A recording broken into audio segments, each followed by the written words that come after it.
আল্লাহ মাফ করে দেবেন ইনশাআল্লাহ। এই পাপ কার সাথে জড়িত? আল্লাহর সাথে। নির্বাচনে এসে আরেকজনকে বলেছেন ওই চেয়ারম্যান খুব বদ, এবার আপনি কাবা ঘরে চলে যান, মরা পর্যন্ত গিলাপ ধরে ক্ষমা চান আর দুই চোখের পানি ঝরতে থাক। যদি ওই চেয়ারম্যান খারাপ, এই পাপ ক্ষমা হয়ে যায়, তাহলে ইসলাম ধর্ম মিথ্যা। ইসলাম ধর্ম মিথ্যা নয়, নাউজুবিল্লাহি মিন যালিক। ইসলাম ধর্ম সত্য, ওই পাপ ক্ষমা হবে না। কি করতে হবে?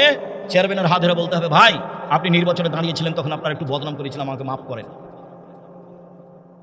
এই পাপ মানুষের সাথে জড়িত, এর নাম বান্দার হক। 80 বছর বয়সে একদিনও সালাত আদায় করেননি, পাপ কার সাথে জড়িত? আল্লাহর সাথে। আপনার খালি বলার গতিটা তাকে ভালো লেগেছে, আল্লাহ আমার ভুল হয়েছে, তুমি আমাকে মাফ করো, আস্তাগফিরুল্লাহ ওয়া আতুবু ইলাইহি। বলার ভঙ্গিটা আপনাকে ভালো লেগেছে, তাকে বলছে ঠিক আছে ঠিক আছে মাফ করে দাও। মধ্যখানে ওই কাগজটা দিয়ে ওদিকে কাগজটা মধ্যখানে একটু কথা দেখাই, চেয়ারম্যানের কথাটা এসেছে তো সেই জন্য। এই ছেলে, আশেপাশে কেউ যেন দাঁড়িয়ে না থাকে, তোমরা একটু পাহারা দাও, আর দু একজন উঠে পেশাব পায়খানা ভিন্ন জিনিস, আমাকে ব্যস্ততা দেখাবেন না দয়া করে, আমি আপনার জন্য এসেছি, ব্যস্ততা দেখাবেন না দয়া করে। বিচারের মাঠে আল্লাহ একটা লোককে নিয়ে আসবেন সবার সামনে, নিয়ে এসে এইভাবে অন্তরাল করবেন, অন্তরাল করে দেখাবেন যে দেখো তো এগুলো কি তোমার পাপ? তখনও বলবে জি হ্যাঁ এগুলি আমার পাপ। তখন আল্লাহ বলবেন তুমি কি মনে করো আমার ফেরেশতারা অন্যায় লিখে দিয়েছে? তখন এই ব্যক্তি বলবে না না না না, আমি বলি না যে অন্যায় লিখেছে, তো তুমি কি আমাকে কিছু বলতে চাও? আল্লাহ বলবেন লোকটাকে। তখন লোকটা বলবে জি না, আপনাকে আমি কিছু বলতে চাই না। তখন আল্লাহ বলবেন শোনো, তুমি মানুষ হয়ে মানুষের পাপ ঢেকে রেখেছিলে, প্রকাশ করনি কারোর সামনে, কারো বদনাম করনি। আমি আল্লাহ তোমার পাপটা ঢেকে রাখতে পারি না, যাও তোমার বিচার হবে না, মাফ করে দিলাম। সাংবাদিকতা করে পয়সা উপার্জন করবেন না। সাংবাদিকতার কাজই হচ্ছে মানুষের দোষ ত্রুটি কি করা, লিখা পেশ করা, ভিক্ষা করে খাওয়া ভালো। ওই পথে যাবেন না। যাদেরকে মানুষের দোষ ত্রুটি মানুষকে জানানো লাগে, সেই কাজে যেতে হবে না। আল্লাহ আপনাকে রক্ষা করুন। সম্মানিত দিনী ভাই বোন, জাহান্নামকে বিচারের মাঠে টেনে নিয়ে যাওয়া হবে। আব্দুল্লাহ ইবনে মাসউদ রাদিয়াল্লাহু তাআলা আনহু বলেন, ইয়াউমাইযিন বিজাহান্নাম, বিচারের মাঠে জাহান্নামকে টেনে হেঁচড়ে নিয়ে যাওয়া হবে। আল্লাহ সাবুনা আলফা জিমাম, সেদিন জাহান্নামের গায়ে থাকবে 70,000 লোহার রশি। মা কুল্লি জিমামিন সাবুনা আলফা মালাক ইয়াজরুনাহা তাজরুনাহা, প্রত্যেক রশির সাথে থাকবেন 70,000 ফেরেশতা। এক একজন ফেরেশতার এত ক্ষমতা, এই বিশাল পৃথিবীতে হাত ঢুকে একজন ফেরেশতা উল্টে দিতে পারে। এক একটা রশির সাথে থাকবেন 70,000 ফেরেশতা। তাহলে 70,000 রশিতে কত ফেরেশতা থাকবেন? তাকে টেনে নিয়ে যাবেন বিচারের মাঠে।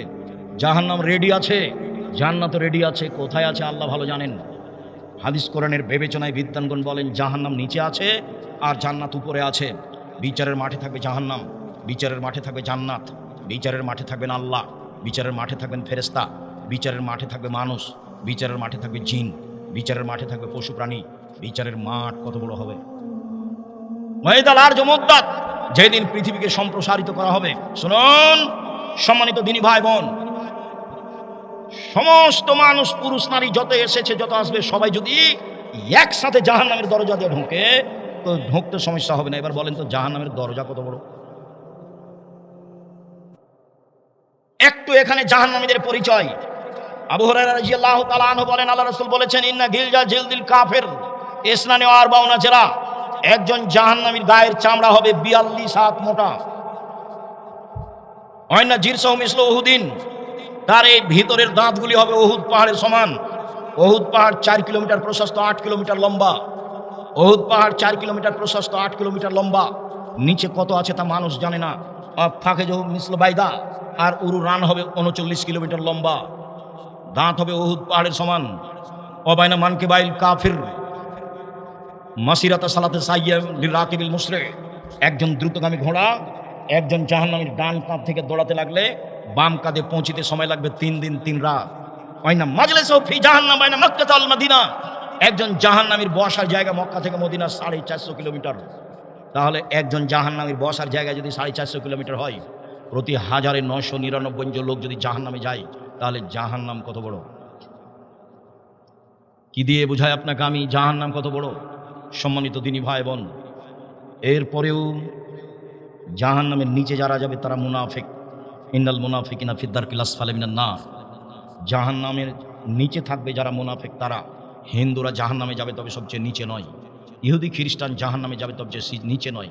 মুনাফিক যারা এইখানে এক কথা বলে ওইখানে আরেক কথা বলে, চুগলখোর মাহেশ শয়তান চুগলখোর, ও জাহান্নামের সবচেয়ে নিচে যাবে। সম্মানিত দিনী ভাই বোন, বিচার মাঠে জাহান্নামের হাত পিছন দিকে, জাহান্নামীদের হাত পিছন দিকে বেঁধে নিয়ে যাওয়া হবে।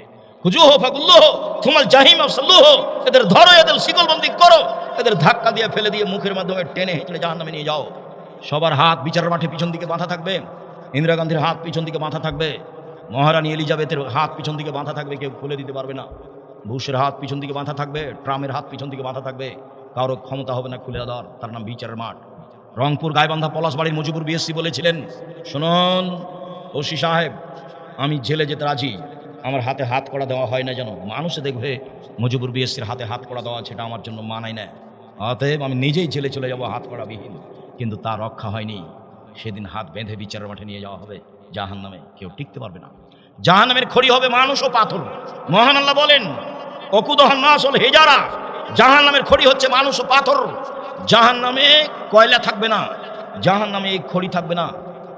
না রকম জুজুন সাবিনা জুজান মিন নারি জাহান্নাম।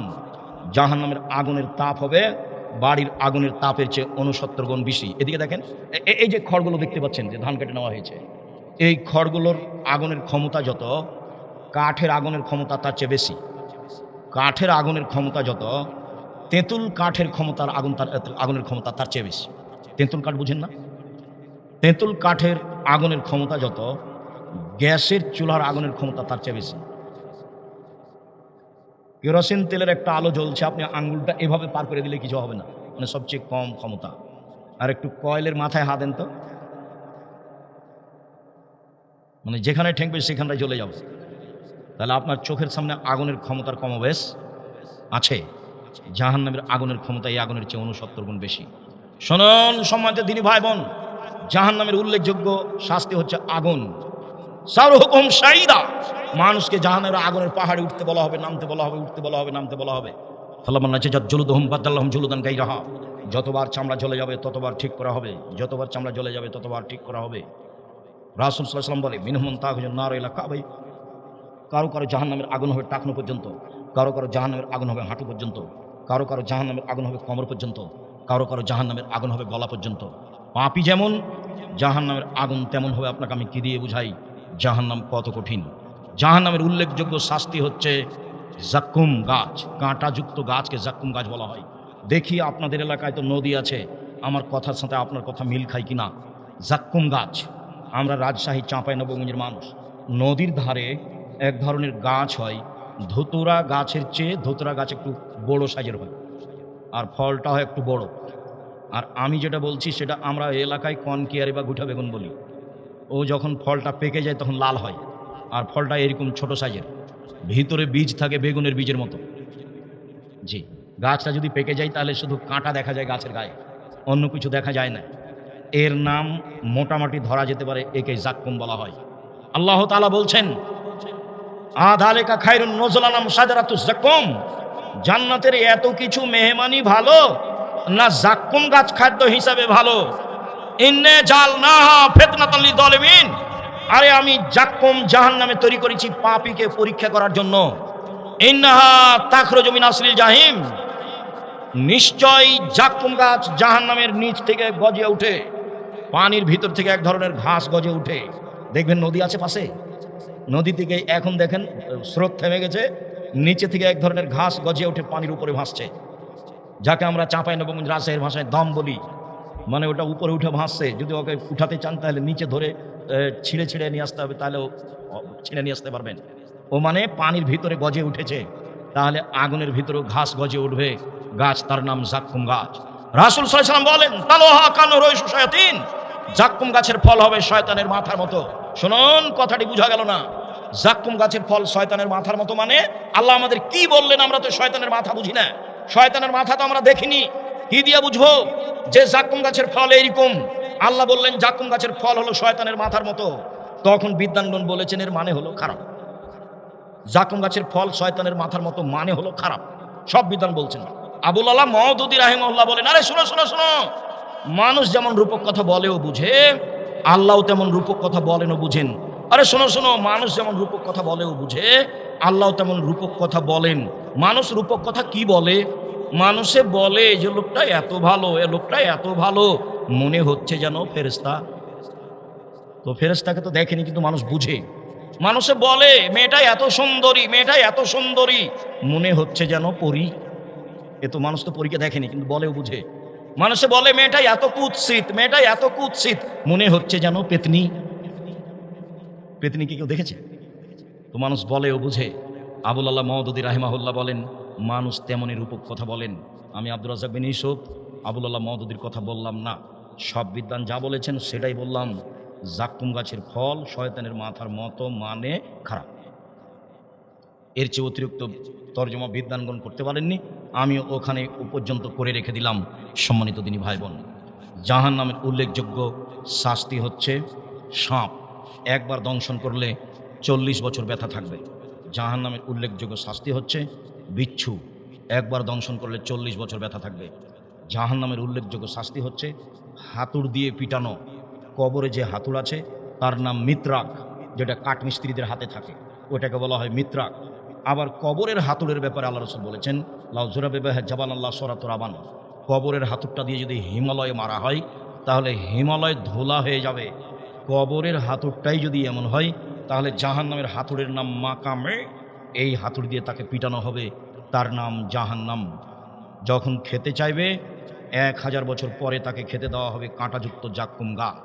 ভিতরে যাবেও না, টেনে বের করেও আসবে না, ভিতরে গলায় বেঁধে থেকে যাবে। লায়া মৌতু ফিহা ওয়া লা ইয়াহিয়া, ও মরবেও না, ও বাঁচবেও না, তখনও পানি চাইতে থাকবে। পানি চাইতে চাইতে চাইতে 1000 বছর পরে মা আনগাসাক, তাকে রক্তপুঞ্জ মিশ্রিত জ্বলন্ত ফুটন্ত পানি দেওয়া হবে। ফাসুকু মা আন হামিমা, যখনই সে জ্বলন্ত ফুটন্ত পানি মুখে দিবে, মুখে দেওয়ার সাথে সাথে শরীরের যত গোশত আছে, চামড়া সব ঝরে পড়ে যাবে, শুধু হাড় হাড্ডি দাঁড়িয়ে থাকবে। কি দিয়ে আপনাকে আমি বুঝাই জাহান্নাম কি জিনিস? কবর যত কঠিন, কিয়ামত তার চেয়ে অনেক বেশি কঠিন। কিয়ামত যত কঠিন, জাহান্নাম তার চেয়ে অনেক অনেক অনেক বেশি কঠিন।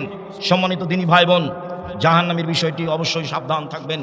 রাসূল সাল্লাল্লাহু আলাইহি সাল্লাম বলেছেন, উনশুরিল কালিমা হাত্তা লাউ কানাত মুজাররাদা আয়াতেন, প্রচার করো যদি তা একটিমাত্র আয়াত হয়।